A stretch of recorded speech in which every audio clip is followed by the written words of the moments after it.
يسر لي أمري واحلل عقدة من لساني يفقهوا قولي أستغفر الله ربي وأتوب إليه لا حول ولا قوة إلا بالله العلي العظيم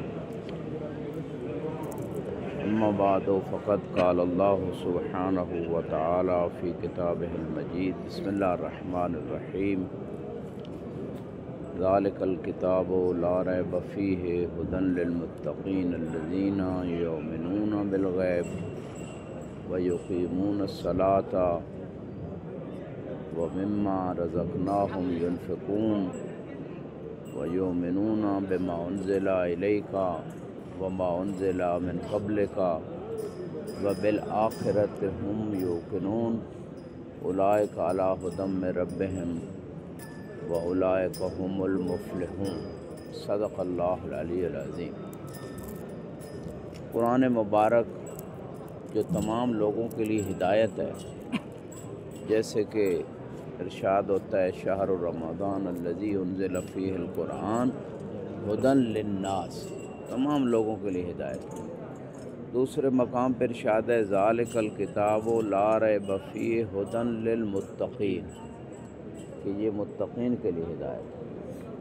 اب جمع بندی یوں ہے کہ اللہ نے تمام لوگوں کے لیے ہدایت بنایا، لیکن اس سے ہدایت کون لے گا؟ صرف متقی ہدایت لیں گے۔ سبحکم اللہ بالخیر، صرف متقی ہی ہدایت لیں گے۔ لہٰذا یہ تو بات کلیئر ہوگی، لیکن اگلی بات یہ ہے کہ وہ متقین ہیں کون؟ ھدی للمتقین، اللہ نے قرآن میں صفات بتا دیں، الذین یؤمنون بالغیب، پہلی صفت یہ ہے متقین کی کہ وہ غیب پہ ایمان رکھتے ہیں، اور دوسری صفت یہ ہے وَيُقِيمُونَ الصَّلَاةَ، نماز قائم کرتے ہیں، اور تیسری صفت یہ ہے سبحکم اللہ بالخیر وَمِمَّا رَزَقْنَاهُمْ يُنْفِقُونَ، جو ہم نے انہیں رزق دیا ہے اس کو خرچ کرتے ہیں، یہ تیسری صفت ہے۔ اور اسی صفت میں باطن قرآن میں معصوم فرماتے ہیں وَمِمَّا عَلَّمْنَا شِيَّتَنَا يَنْشُرُونَ، کہ جو کچھ ہم نے اپنے شیعوں کو تعلیم دی ہے اس کو آگے نشر کرتے ہیں۔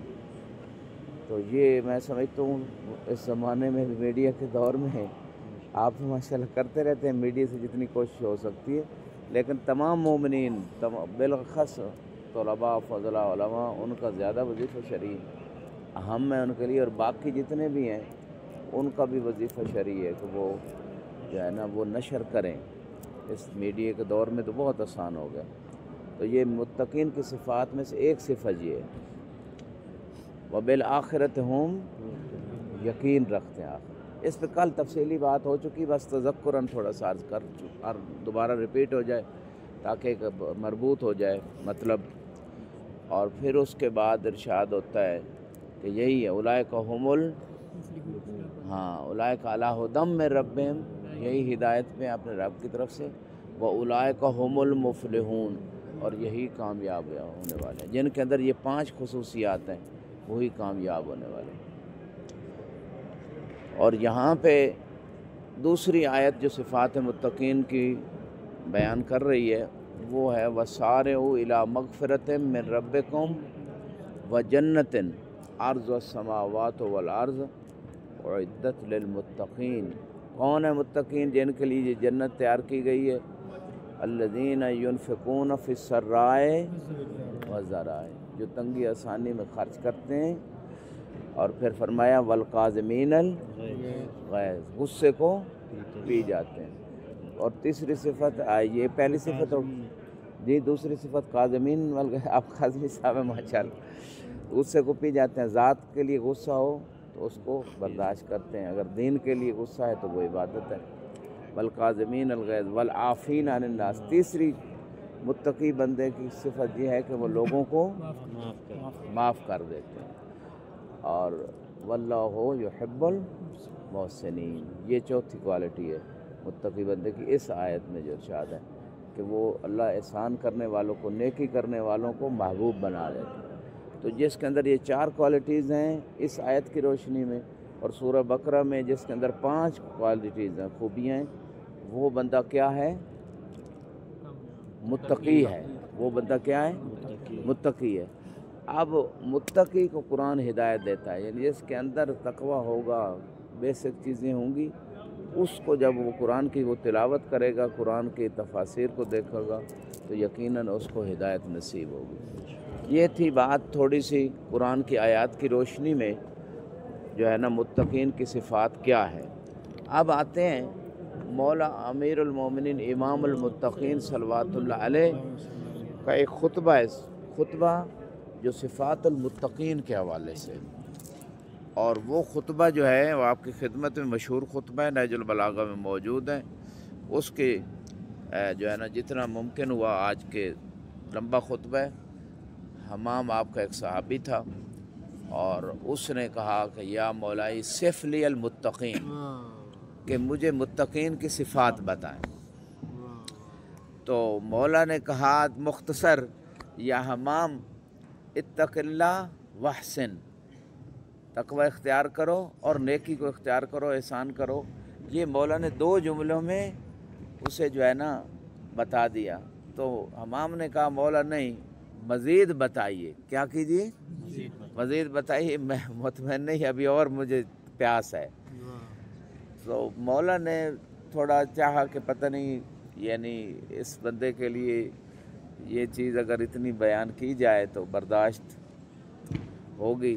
تو امام نے پھر اس کی طلب حسیس پہ، یعنی شدت طلب کی وجہ سے امام نے وہ صفات متقین بیان کی۔ اب سوال یہ ہے کہ اس کا مطلب یہ علم طلب پہ ملتا ہے، دینے والے علی بھی ہوں تو علم طلب پہ ملتا ہے۔ پہلے ایک مختصر سی طلب تھی، تو امام نے 2 جملوں میں 2 باتیں کی، تقوی اختیار کرو اور نیکی کرو، یہی ہے، اور اسی پہ آپ عمل کرو کامیاب۔ اور پھر قرآن کی آیت پڑھی، ان اللہ مع الذین اتقوا والذین هم محسنون، کہ اللہ کن لوگوں کے ساتھ ہے؟ جن لوگوں نے تقوی اختیار کیا اور جو لوگ نیکیاں کرنے والے ہیں، احسان کرنے والے ہیں۔ تو یہ قرآن کی آیت سے بھی، لیکن وہ چاہتا تھا مزید۔ تو امام نے پھر ایک لمبا خطبہ دیا، فرمایا اس مقام پہ یہی ہے، اما بعد فإن اللہ سبحانہ وتعالی خلق الخالق حین خلقہم غنیا عن طاعتہم، اللہ تعالیٰ نے جب مخلوق کو خلق کیا تو اللہ تعالیٰ محتاج نہیں تھا ان کی طاعت کا، مخلوق کی طاعت کا محتاج نہیں تھا۔ تو جب خدا نے خلق کیا تو اس کا مطلب یہ ہے کہ اب مجھے پتہ چلا کہ آپ پاکستانی ہیں، یا میں سمجھ رہا تھا آپ عرب ہیں۔ علی کل حال لباس عربوں والا تھا، علی کل حال۔ تو بات یہ ہے خلق الخلق حین خلقہم غنیا عن طاعتہم، تو اللہ تعالیٰ محتاج نہیں ہے طاعت کا۔ اور پھر فرمایا آمنا من معصیتہم، لوگ اگر گناہ بھی کریں، نافرمانی بھی کریں، خدا کو کوئی نقصان نہیں پہنچا سکتے۔ اور پھر فرمایا لِأَنَّهُ لَا تَضُرُّهُ مَعْصِيَّةُ مَنْ عَصَاهُ، اللہ تعالیٰ کو کوئی نقصان نہیں ہے جو بندہ اللہ کی نافرمانی کرے، اللہ کو کوئی نقصان نہیں ہے۔ وَلَا تَنْفَعُهُ طَاعَةُ مَنْ أَطَاعَهُ، جو اللہ کی اطاعت کرے، اور وہ اطاعت جو ہے، علیکم السلام سیدنا فضل، علیکم السلام ورحمۃ اللہ، اور جو اللہ کی اطاعت کرے، اللہ کو کسی بندے کی اطاعت فائدہ اور نفع نہیں دیتی۔ سبحکم اللہ بالخیر، سبحکم اللہ بالخیر۔ پہلے ولا تنفع طاعتہ من اطاعہ فقسم بینہم معیشہم، اللہ تعالیٰ نے تقسیم کیا ان کا رزق، جو ان کی ضروریات تھیں اس کو تقسیم کیا۔ ووضعہم من الدنیا مواضعہم، جہاں ان کو دنیا میں رکھنا تھا وہاں خدا نے رکھ دیا۔ فالمتقون، یہاں سے اصل بات شروع ہوتی ہے، خدا کی تعریف کے بعد، خدا کی عظمت کے بعد، فالمتقون فیہا ہم اہل الفضائل، اس دنیا میں جو متقی اور پرہیزگار لوگ ہیں وہی اہل فضائل ہیں، فضیلتیں انہیں کے لیے ہیں، پرہیزگار لوگ اہل فضائل ہیں۔ اہل بیت تو اہل فضائل ہیں، لیکن اس کا مطلب ہے جو اہل بیت کے چاہنے والوں میں متقی اور پرہیزگار ہو جاتا ہے وہ بھی اہل فضائل، اس کے پاس بھی فضیلتیں آ جاتی ہیں۔ تو فضیلتوں کے اختیار کے لیے، فضیلتوں کو کے حصول کے لیے تقوی ضروری ہے۔ تو یہ پہلا نقطہ امام علیہ السلام نے یہاں پر ارشاد فرمایا۔ اب وہ فضائل جو اخذ کرتے ہیں متقی، وہ تقوی ہوگا کیسے، کون سے سورسز آئے؟ کون سے وسائط ہیں، کون سی ایسی چیزیں ہیں کہ جن سے انسان کا پتہ چلے کہ یہ تقوی کے کس مرتبے پہ ہے۔ منطقہم ثواب، جب بات کرتے ہیں تو حق بات کرتے ہیں، ٹھیک ہے نا۔ یہ پہلی خوبی مولا نے بیان کی کہ اگر آپ متقی بننا چاہتے ہیں تو بات حق والی کریں، چاہے انسان کے خلاف ہی کیوں نہ جائے۔ حق بعض روایات میں ہے کہ انسان حق کی بات کرے چاہے اپنے خلاف ہی کیوں نہ جائے، تو یہ ہے متقی بندہ۔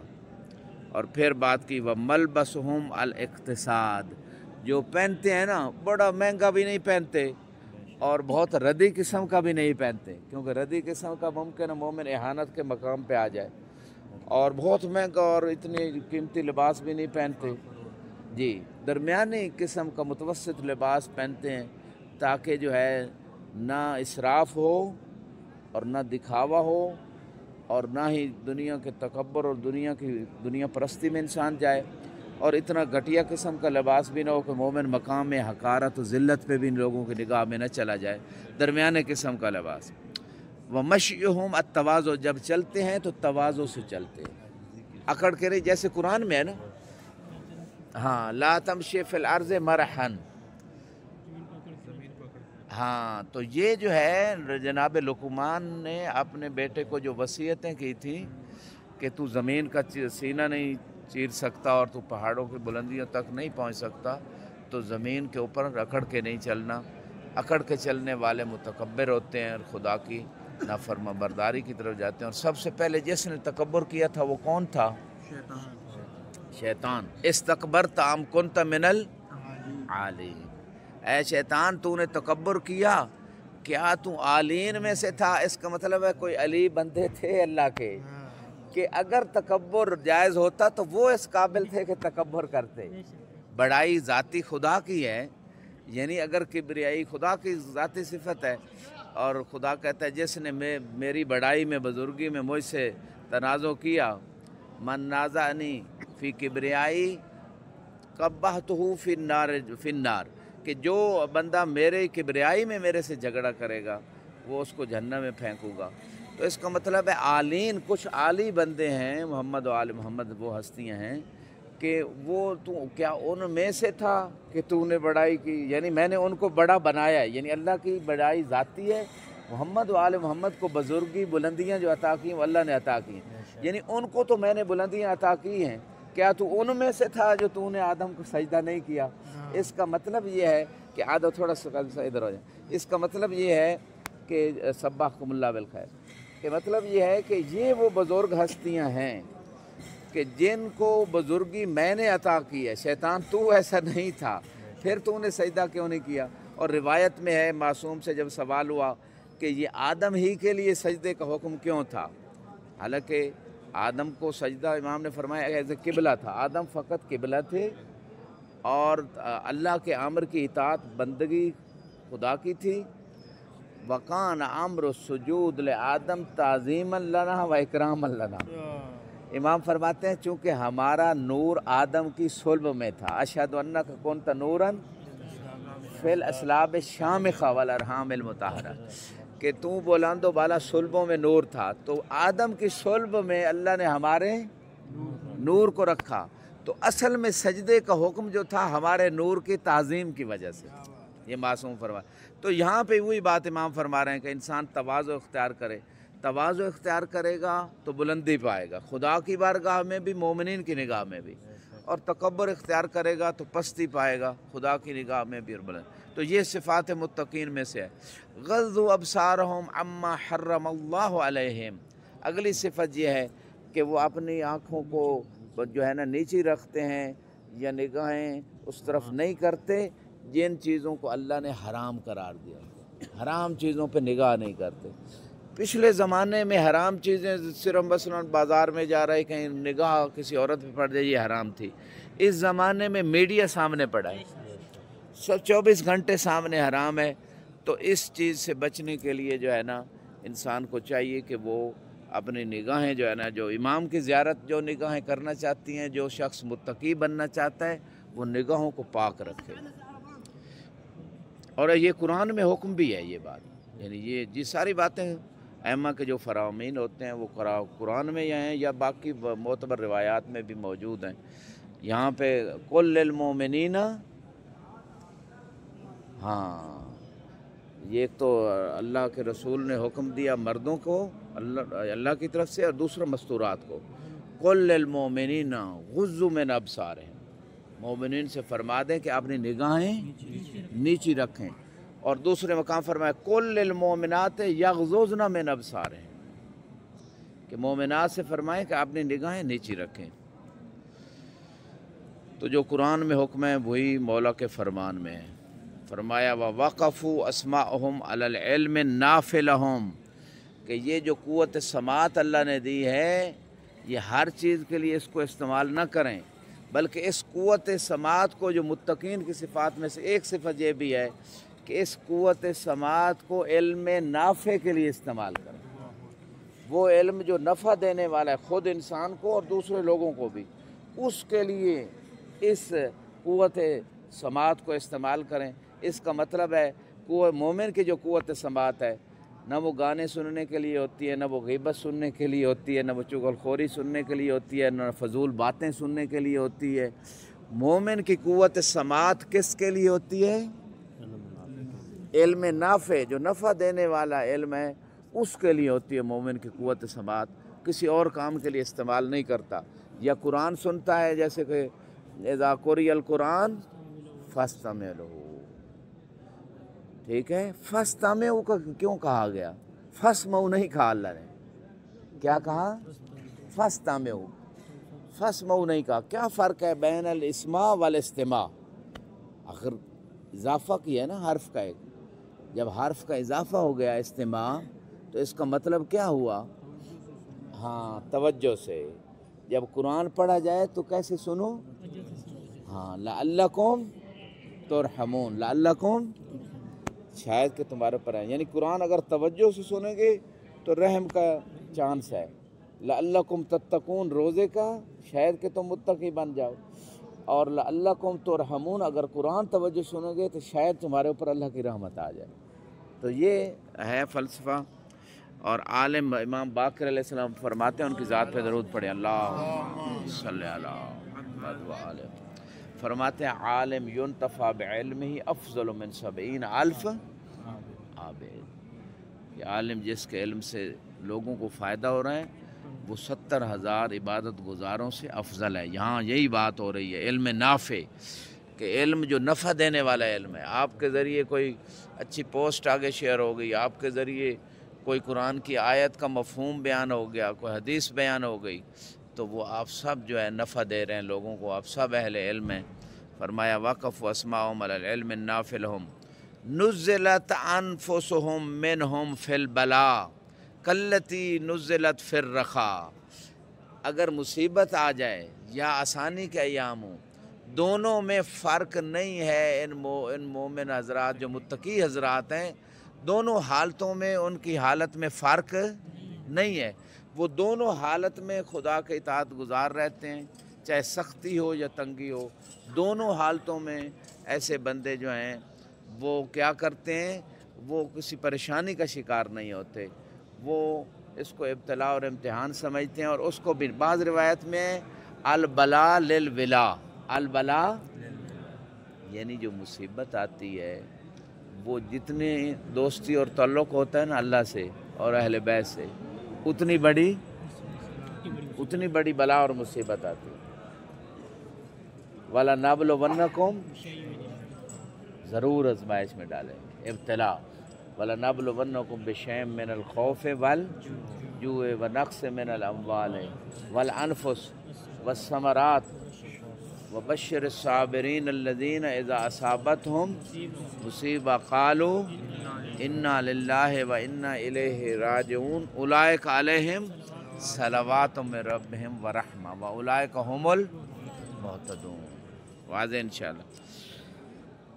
تو یہ جو ہے اس مقام پہ نزلت انفسهم منهم في البلاء كالتي نزلت في الرخاء ولولا الأجل الذي كتب الله لهم، جو اللہ نے ان کی موت کا وقت مقرر کیا، اگر وہ نہ ہوتا تو فرمایا لم تستقر ارواحهم فی اجسادہم طرفۃ عین، تو ان کے جسموں میں ان کی روحیں پلک جھپکنے کے برابر بھی اندر نہ رہتی اگر خدا نے موت کا وقت مقرر نہ کیا ہوتا پہلے۔ شوقاً الی الثواب و خوفاً من العقاب، کیوں نہ روحیں جسم کے اندر رہتی؟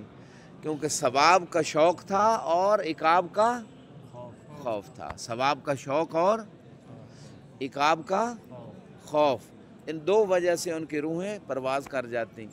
اور شیخ صدوق علیہ رحمہ کی ایک کتاب کا نام ہے ثواب الاعمال و عقاب الاعمال، ثواب الاعمال و عقاب الاعمال۔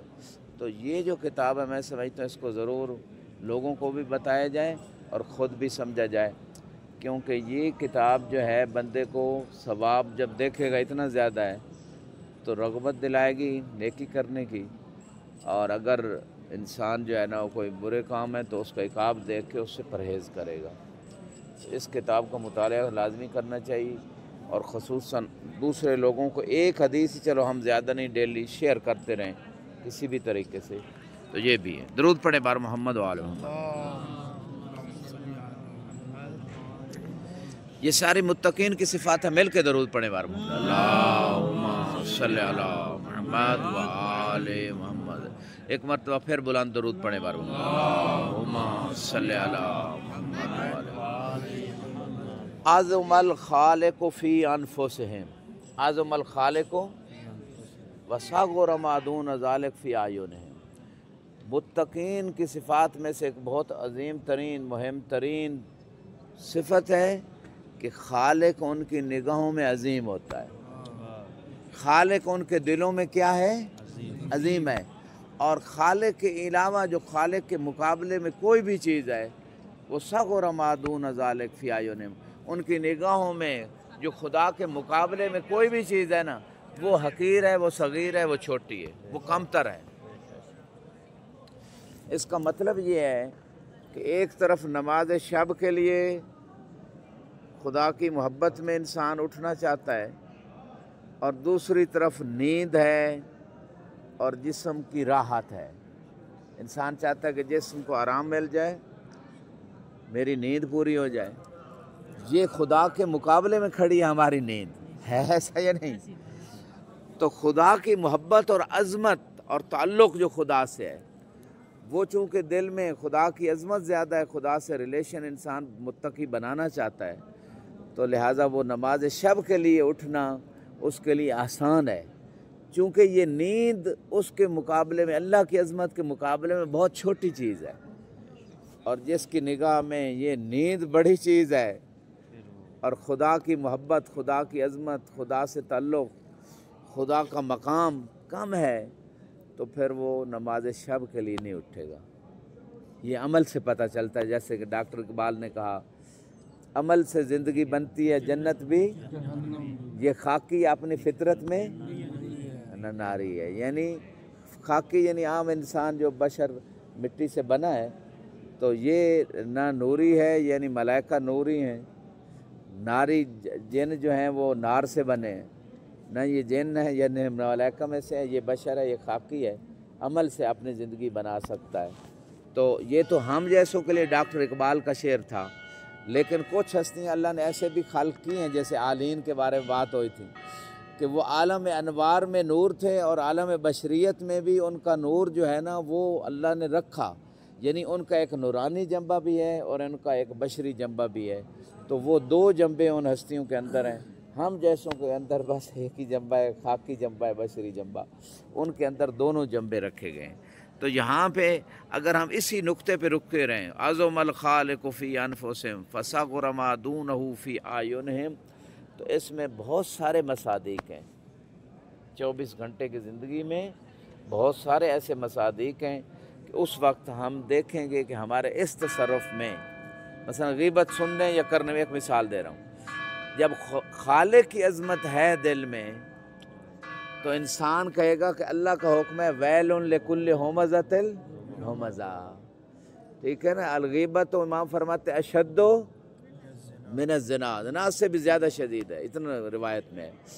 تو جب خالق کی عظمت ہے، اللہ کہہ رہا ہے نہیں کرنی غیبت، معصوم کہہ رہا ہے نہیں کرنی، اور ادھر دل چاہ رہا ہے خدا کے، ہر نافرمانی جو خدا ہے وہ خدا کے مقابلے میں ہے، مختصر یہ ہے، میں ایک ایک مثال کی تطبیق کروں، یعنی جامع قاعدہ کلیہ یہی ہے کہ خدا کے مقابلے میں آنے والی، خدا کی طاعت کے مقابلے میں آنے والی ہر شے وہ مومن متقی شخص کی نگاہ میں حقیر ہے، چھوٹی ہے، اور خدا کی عظمت بڑی ہے انسان کی نگاہ میں۔ تو یہ نقطہ جو ہے نا، اس پہ ہمیشہ ہم اپنی نگاہوں کے سامنے یہ جملہ مولا کو ضرور رکھیں۔ اگر ہم پوری صفات متقین مولا کے اس خطبے میں اس کو عملی جامہ پہنانا چاہتے ہیں اور اپنی سیرت میں لانا چاہتے ہیں تو یہ جملہ یاد کر لیں، اور ہمیشہ جب بھی کوئی مرحلہ آئے، بولنے کا مرحلہ، سننے کا، دیکھنے کا، سوچنے کا، کھانے کا، پینے کا، سونے کا، پڑھنے کا، جو کام ہم کر رہے ہیں ظاہری بات نہیں، جتنے اعمال انجام، اس میں یہ جملہ ہمارے سامنے رہے، میں سمجھتا ہوں مرحلہ بہت آسان ہو جائے گا۔ یہ جملہ ہمیں تقویت دے گا کہ ہماری نگاہوں میں، ہمارے دلوں میں تو خالق کی عظمت ہے، یہ دنیا کی چیزیں تو حقیر ہے۔ تو یہ جملہ سب یاد کر لیں، میرے ساتھ دہرائیں، اعظم الخالق فی انفسہم فصغر ما دون ذلک فی اعینہم۔ اعظم الخالق فی انفسہم فصغر ما دون ذلک فی اعینہم۔ ہاں، تو یہ جملہ ہمیشہ اپنی نگاہوں میں رکھیں۔ میں سمجھتا ہوں تمام صفات متقین جو مولا نے بیان کی ہیں وہ ہمارے اندر آ جائیں گی جب یہ جملہ ہمارے سامنے ہوگا۔ جب بھی ہماری نگاہوں میں، ہمارے دل میں خالق کی عظمت ہے تو پھر کوئی ساری چیزیں ہمیں باقی چھوٹی لگیں گی جو اللہ کے مقابلے میں آتی ہیں۔ فہم والجنہ کمن قعد رآہا، متقین کی صفت میں سے ایک یہ ہے کہ متقین اور جنت ایسے لگتا ہے گویا انہوں نے جنت دیکھی ہوئی، یعنی عمل ایسے کر رہے ہیں کہ یقیناً جنت ہے۔ جیسے شب عاشور اصحاب امام حسین علیہ السلام میں سے کچھ لوگ مسکرا رہے تھے تو کسی نے کہا بھائی یہ مسکرانے کی رات ہے، اس نے کہا یہی تو مسکرانے کی رات ہے، اس نے کہا بس آج کی رات ہے، کل ہم جنت میں ہوں گے۔ یعنی گویا ایسے سمجھ رہے تھے، مولا نے جو بشارت بھی دی تھی بلکہ دکھا بھی دی تھی جنت، جیسے کہ روایت میں کہ وہ شب عاشور مولا نے آپ ان سب کو ان کے جگہ دکھائی، یہ فلاں کا گھر ہے، یہ فلاں کا گھر ہے، جنت دکھا بھی تھی۔ تو متقین یعنی ایسے ہیں، یہ تو متقین کا مقام ہے نا کہ جنت سامنے رکھتے ہیں، جہنم کو بھی سامنے رکھتے ہیں، لہذا خدا کی نافرمانی سے یہ متقین کا مقام۔ اور امام المتقین کا کیا ہے، فرمایا الہی ما عبدتک طمعا فی الجنہ ولا خوفا من النار بل وجدتک اہلا للعبادہ فعبدتک۔ پروردگار میں نے نہ تیری جنت کے لالچ میں تیری عبادت کی ہے، نہ تیرے جہنم کے خوف سے تیری عبادت کی ہے، بلکہ تجھے عبادت کے لائق سمجھا اس لیے تیری عبادت کی۔ یہ امام المتقین کا مقام ہے، اور ہمارا تقوی امام کہہ رہے ہیں چلو اس مقام تک بھی آپ آ جاؤ کہ جنت گویا آپ نے دیکھی ہوئی ہے، جنت کے لیے، ثواب کے لیے، خدا کی رضا کے لیے کام کرو۔ تو یہ ہے، میں نے اگلے دن بتایا تھا تقوی کے 3 مرتبے ہیں، تقوی کے ایک عوام کا تقوی ہے، ایک خواص کا تقوی ہے، ایک اخص کا تقوی ہے۔ عوام کا تقوی کیا ہے بتایا تھا میں نے، واجبات کو انجام دینا اور حرام کاموں سے، یہ عوام کا تقوی۔ خواص کا ساتھ مستحب بھی کرے واجب کے، اور حرام کے ساتھ کیا کرے، مکروہ سے بچے، یہ خواص، یہ خاص کا تقوی ہے۔ اور اخص کا تقوی کیا ہے، ترک اولا بھی نہ ہو، یہ اہل بیت کا مقام ہے کہ ترک اولا بھی نہ ہو، یہ اخص کا تقوی ہے۔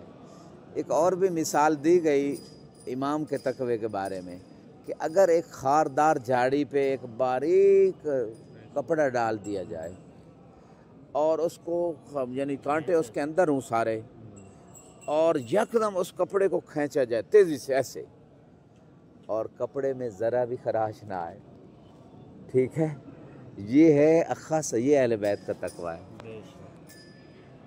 لیکن اگر ہم جیسے ہیں تو جب جھاڑی پر کانٹے ہیں تو یقیناً وہ کپڑا تار تار ہو جائے گا۔ یعنی ایک حصے مثال دی گئی کہ اگر انسان جب دنیا میں زندگی گزارتا ہے تو وہ شخص جو ہے نا، اس کے قدم قدم پہ اس کے سامنے وہ گناہ کھڑے ہیں، قدم قدم پہ گناہ اس کے سامنے ہیں، تو لہٰذا وہ شخص جو ہے اگر احتیاط نہیں کرے گا تو اس کا وہ اس کی وہ سیرت، اس کا وہ تقوی، اس کی معرفت، اس کا ایمان خاردار جھاڑی سے گویا وہ یعنی تار تار ہو جائے گا۔ تو یہ ہے مختصر سا بیان اس مقام پہ۔ پہلے پھر فرمایا فہم فیہا منعمون، گویا اپنے آپ کو متقی سمجھتے ہیں کہ ہم جنت کی نعمتوں میں ہیں۔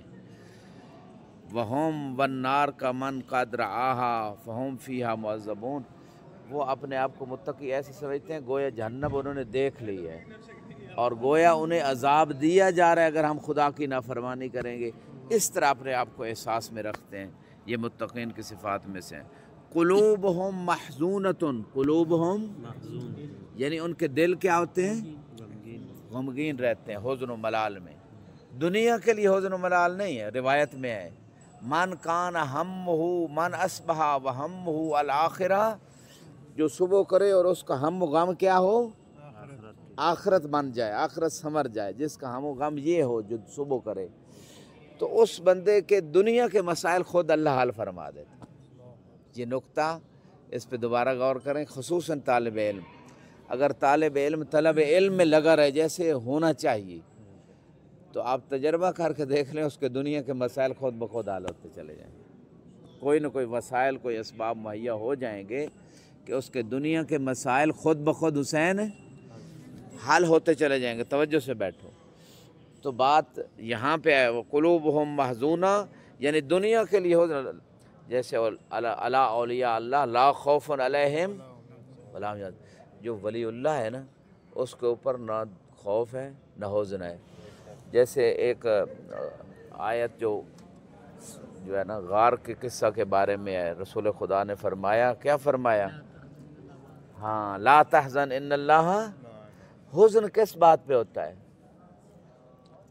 حزن علامہ فات پہ ہوتا ہے، حزن علامہ، خوف علامہ سیقہ، خوف علامہ سیقہ۔ خوف ہوتا ہے کہ ان قریب کوئی چیز ہونے والی ہے، اس کے بارے میں خوف ہوتا ہے کہ یوں نہ ہو جائے، وہ نہ ہو جائے۔ مثلا جہنم کا خوف ہے، جہنم کے بارے میں حزن کا لفظ کہیں بھی استعمال نہیں ہوا، ٹھیک ہے؟ اور حزن ہوتا ہے جو علامہ فات پیچھے فوت ہو جائے۔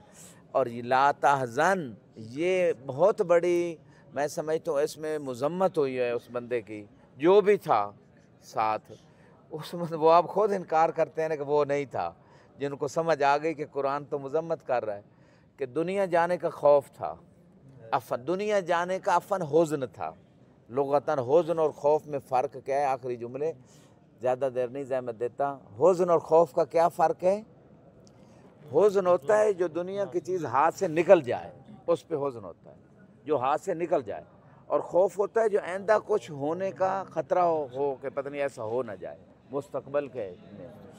اچھا اب یہاں پہ یہاں لا تحزن، یہ خوف استعمال اسی طرح ہی ہوتا ہے، تحزن اسی سے استعمال ہوتا ہے، غمگین پیچھے کے لیے قرآن میں جو خوف ہے یہ آئندہ کے لیے، بالکل بالکل، اہلا خوف علیہم ولا هم يحزنون۔ دنیا کے اعتبار سے بھی حزن اولیاء اللہ نہیں کریں گے، اور آخرت کا بھی انہیں آگے جہنم کا بھی کوئی خوف نہیں ہوگا کیونکہ ولی اللہ ہے۔ اچھا یہاں پہ جو بات ہو رہی ہے وہ یہ ہے کہ اس بندے کو کہا جا رہا ہے جو ساتھ تھا غار میں، لا تحزن۔ پہلا نقطہ یہ ہے کہ وہ دنیا پہ غم کر رہا تھا، دنیا کے جانے کا ملال کر رہا تھا۔ اسے رسول خدا کی زندگی کا اگر خوف ہوتا تو جملہ آتا لا تخف، خوف نہ کر، نہ میرے بارے میں نہ کسی اور، لیکن ہے لا تحزن۔ یہ پہلا نقطہ۔ دوسرا نقطہ یہ نہیں ہے، اور نہیں کس پہ دلالت کرتی ہے؟ حرمت پہ۔ نہیں کی اگر مخالفت ہو تو کس پہ دلالت ہے؟ کہ فعل حرام کیا ہے، فعل، اس کا مطلب بندہ فعل حرام کر رہا تھا، ٹھیک ہے نا، فعل حرام کر رہا تھا نا، اس کو روکا جا رہا تھا اور حزن کر رہا تھا بار بار۔ اور تیسری بات یہ فعل مضارع کس پہ دلالت کرتا ہے؟ تجدد اور حدوث پہ، اور نئی بنتی ہے فعل مضارع سے، اس کا مطلب ہے بار بار وہ حزن کر رہا تھا، بار بار حزن کر رہا تھا، اور بار بار اس کو روکا جا رہا تھا، اور وہ بار بار وہ فعل حرام کر رہا تھا، اور حزن بھی دنیا کے مسئلے میں کر رہا تھا۔ دنیا ہاتھ سے چلی گئی، مکہ چھوٹ گیا، مال چلا گیا، اس پہ حزن ہو رہا تھا۔ تو اس میں ٹوٹل مذمت ہے، یہ لغت کا مسئلہ ہے، اس میں نہ سنی کا مسئلہ ہے نہ شیعہ کا مسئلہ ہے۔ ابرہ ان اللہ معنا، تو اللہ تو سب کے ساتھ، نحن اقرب الیک من حبل، سب کے ساتھ ہے، یہ کوئی اس میں نہیں ہے، یعنی یہ اس کا جو حزن تھا اس کو ختم کرنے کے لیے رسول خدا نے یہ جملہ کہہ دیا۔ لیکن دوسرے مقام پہ جو صلح حدیبیہ ہوئی تھی اس میں کہ اللہ فرماتا ہے مضمون آیا یہ وانزل اللہ سکینتہ علی المؤمنین، کہ اللہ تعالیٰ نے صلح حدیبیہ میں مومنوں پہ کیا نازل کر دیا؟ سکون نازل کر دیا۔ مومنوں پہ کیا نازل کر دیا؟ سکون نازل۔ یہاں سکون نہیں تھا لا تحزن، یہاں کیا تھا؟ بے سکونی تھی۔ اس کا مطلب ہے ایمان اگر ہوتا تو یہاں بھی سکون ہوتا۔ جب رسول کہہ رہے ہیں کہ پریشان نہ ہو اللہ ہمارے ساتھ ہے، تو اس کا مطلب ہے سکون نہیں تھا، اضطراب تھا۔ جیسے صلح حدیبیہ پہ کسی بندے کے اندر اتنا اضطراب تھا کہ اس نے کہا جتنا مجھے شک آج نبوت پہ ہوا اس سے پہلے، اس کا مطلب ہے وہاں بھی اس کے اندر ایمان ہوتا تو اس کو بھی سکون ملتا اور وہ شک نہ کرتا۔ یہاں بھی اگر ایمان ہوتا غار کے اندر تو سکون ملتا اور شک نہ ہوتا اور حزن و ملال نہ ہوتا۔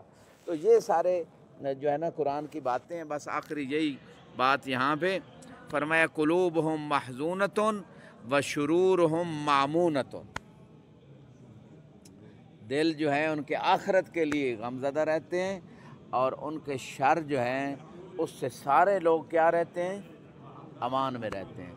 متقی بندے کی شر سے سب لوگ امان میں، متقی بندے کی شر کسی کو نہیں پہنچتی، شر سے کوئی خطرہ، یعنی متقی شریر نہیں ہوتے، متقی ہاں البتہ جو مومنین متقین کے مخالف لوگ ہوتے ہیں وہ ان کو شریر سمجھتے ہیں، وہ ان کو شریر، اور یہ بات حافظ صاحب قرآن میں ہے، آپ کے ذہن میں وہ آیت ہوگی جب مومنین جنت چلے جائیں گے نا، اور جو دنیا میں مومنین متقی لوگوں کو شریر سمجھتے تھے کہ یہ، تو وہ کہیں گے ہم تو ان لوگوں کو شریر سمجھتے تھے، قرآن میں یہ بات ہے، ہم ان لوگوں کو شریر سمجھتے تھے، یہ تو جنت چلے گئے۔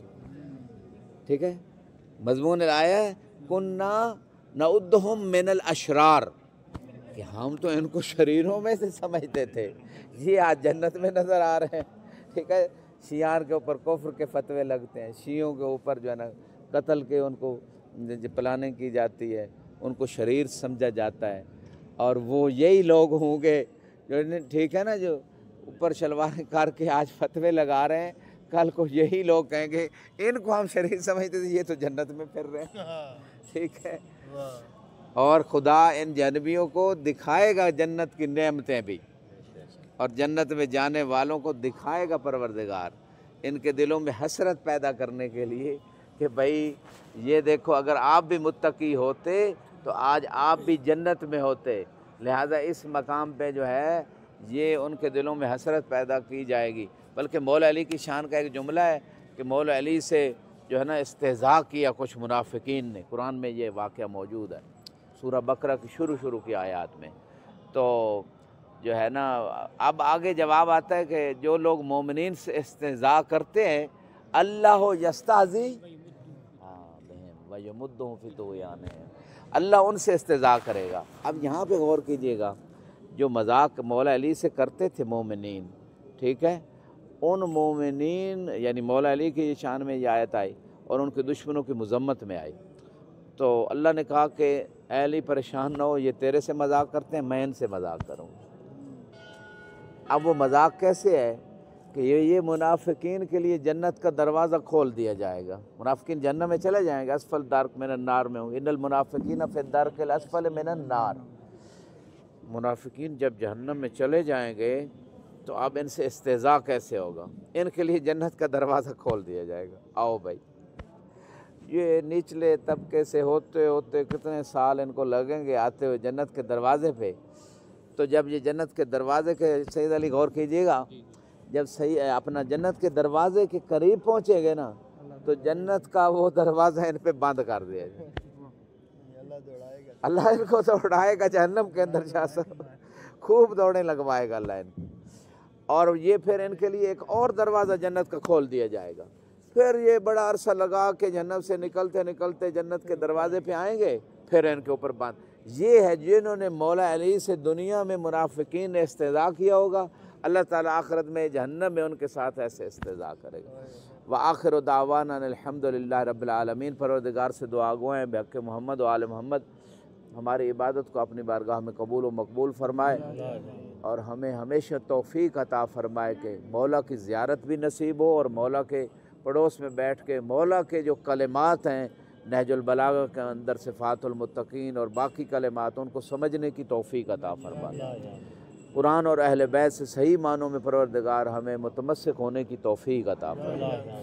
ہمارا خاتمہ بالخیر فرمانا، ہمارے روزوں کو قبول و مقبول فرما، ہمیں قیام کی اور اپنے ذکر و طاعت کی صحیح توفیق عطا فرما، ہمیں شکر عطا فرما، ہمارے جو مرحومین ہیں ان کے درجات کو بلند فرما، علماء اعلام مراج عظام کا سایہ ہمارے سروں پہ قائم و دائم فرما۔